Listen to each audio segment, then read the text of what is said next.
नमस्कार साथियों, जय हिंद जय भारत। आज की इस वीडियो में बात करने वाले हैं प्रमुख संगठन और उनके हेडक्वार्टर यानी मुख्यालय के बारे में। देखिए यहाँ पर कुछ इंटरनेशनल ऑर्गेनाइजेशन आपके सामने पेश कर रहा हूँ और उनके हेडक्वार्टर फुल फॉर्म सहित मैं आपके सामने पेश कर रहा हूँ। ठीक है, सबसे पहले यहाँ पर है संयुक्त राष्ट्र संघ यानी कि UNO। काफ़ी इंपॉर्टेंट, कई बार पूछा गया है और इसका कभी कभी फुल फॉर्म पूछ लेता है, तो इसका फुल फॉर्म है यूनाइटेड नेशन ऑर्गेनाइजेशन। इसकी स्थापना 1945 को होती है। इसका जो हेडक्वार्टर है वो न्यूयॉर्क यानी कि USA में है, न्यूयॉर्क में है। ठीक है, ये बात आपने जहन में डाल लेना, बहुत ज़्यादा इंपॉर्टेंट है। इसके बाद अगला बात करते हैं विश्व स्वास्थ्य संगठन के बारे में यानी कि WHO की स्थापना 1948 में होती है। इसका जो फुल फॉर्म है वो है वर्ल्ड हेल्थ ऑर्गेनाइजेशन। ठीक है, इसका जो हेडक्वार्टर है वो जेनेवा में है यानी कि स्विट्ज़रलैंड में है ना, जेनेवा ही आता है। स्विट्ज़रलैंड तो उसका कैप जो है कि कंट्री है, जेनेवा उसकी क्या है, कैपिटल है। इसके बाद अगला है विश्व व्यापार संगठन यानी कि WTO और इसकी स्थापना 1995 में होती है। ठीक है, इसका फुल फॉर्म है वर्ल्ड ट्रेड ऑर्गेनाइजेशन। ठीक है, और इसका जो हेडक्वार्टर है, इसका भी हेडक्वार्टर जेनेवा यानी कि स्विट्ज़रलैंड में है। ठीक है, आगे बात करते हैं अंतर्राष्ट्रीय मुद्रा कोष के बारे में यानी कि इंटरनेशनल मॉनेटरी फंड के बारे में बात करते हैं। ठीक है, IMF, और ये इसकी स्थापना 1945 में होती है। दरअसल जब वर्ल्ड वॉर सेकंड खत्म होता है तो फिर बहुत सारे बड़े बड़े जो देश होते हैं वो अपनी उनकी इकोनॉमी पूरी तरीके से चरमरा जाती है और अपनी इकोनॉमी को रिकवर करने के लिए यहाँ पर इस ऑर्गेनाइजेशन की स्थापना की जाती है ना। और इसका जो हेडक्वार्टर है वो वाशिंगटन DC में है। ठीक है, दरअसल वर्ल्ड वॉर सेकंड के बाद एक ये ऑर्गेनाइजेशन की स्थापना की गई थी और एक जब स्टार्टिंग में मैंने आपको बताया था UNO की स्थापना की गई थी, है ना। तो ये है, इसकी स्थापना की गई थी विश्व शांति के लिए और इसकी स्थापना की गई थी रिकवरी के लिए। ठीक है, अपनी इकोनॉमी को रिकवरी करने के लिए। चलिए आगे बात करते हैं। तो अगला है हमारा NATO यानी कि नॉर्थ अटलांटिक ट्रीटी ऑर्गेनाइजेशन। इसकी स्थापना होती है 1949 को। इसका जो हेडक्वार्टर है वो ब्रुसेल्स यानी कि बेल्जियम में है। ठीक है, इसके बाद आगे बात करते हैं। अगला है हमारा एशियाई डेवलपमेंट बैंक। ठीक है, एशियन डेवलपमेंट बैंक और इसका जो हेडक्वार्टर है वो मनीला यानी कि फिलीपींस में है। इसकी स्थापना 1966 में होती है। आगे बात करते हैं, हमारे पास APEC। ठीक है, इसकी स्थापना 1989 को होती है। 1989 में इसकी स्थापना होती है ना। और इसका जो फुल फॉर्म है वो है एशिया पैसिफिक इकोनॉमिक कॉरपोरेशन। ठीक है, इसका ये फुल फॉर्म है, कभी कभी फुल फॉर्म भी पूछ लेता है। तो इसके बाद यहाँ पर इसका जो हेडक्वार्टर है वो है सिंगापुर में। कहाँ पर है बच्चा? सिंगापुर में इसका हेडक्वार्टर है। इसके बाद अगला बात करते हैं OPEC के बारे में और इसका जो हेडक्वार्टर वो वियना में है। बहुत ज़्यादा इंपॉर्टेंट है। वियना यानी कि ऑस्ट्रिया, इसकी जो कैपिटल है वो वियना है। इसका जो फुल फॉर्म है वो है ऑर्गेनाइजेशन ऑफ, है ना, पेट्रोलियम एक्सपोर्टिंग कंट्रीज़। इसकी स्थापना 1960 को होती है, ध्यान रखिएगा।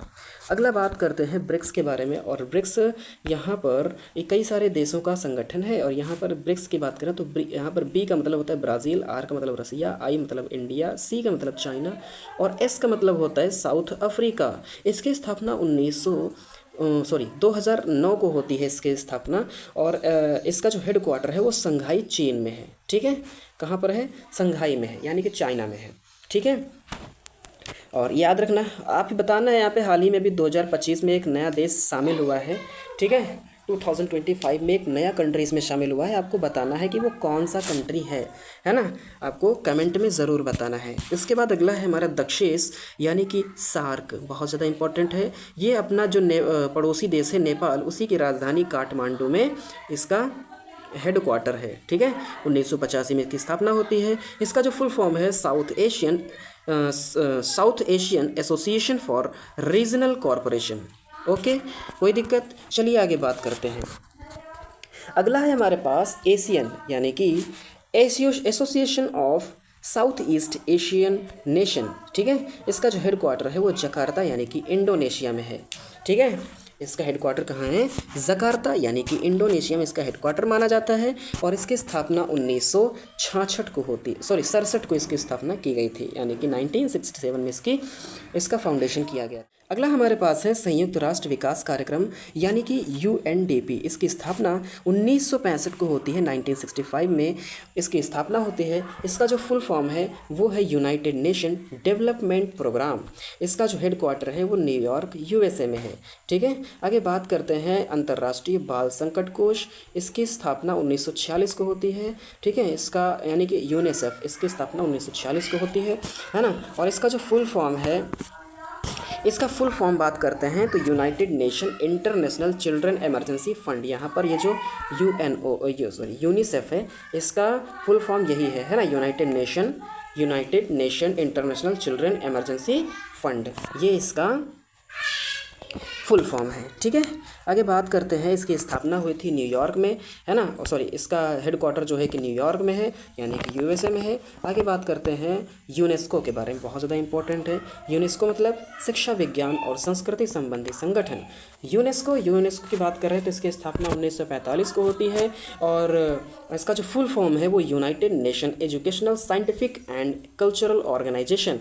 इसकी स्थापना, इसका जो फुल फॉर्म है वो ये है। ठीक है, United Nation Educational Scientific and Cultural Organization. कभी कभी इसका फुल फॉर्म भी पूछ लेता है, समझ रहे हो। इसका जो हेडक्वार्टर है वो पेरिस यानी कि फ्रांस में है, कोई दिक्कत। इसके बाद अगला जो है हमारा वो अंतर्राष्ट्रीय पुनर्निर्माण एवं विकास बैंक है। ठीक है, इसे हम लोग प्यार से वर्ल्ड बैंक भी कहते हैं। इसका स्थापना 1944 को हुआ था, 1944 में इसकी स्थापना हुई थी। और इसका जो हेडक्वार्टर है वो वाशिंगटन डीसी यानी कि अमेरिका की राजधानी यूएसए में है। ठीक है, इसके बाद बात करते हैं अंतर्राष्ट्रीय न्यायालय यानी कि आईसीजे के बारे में।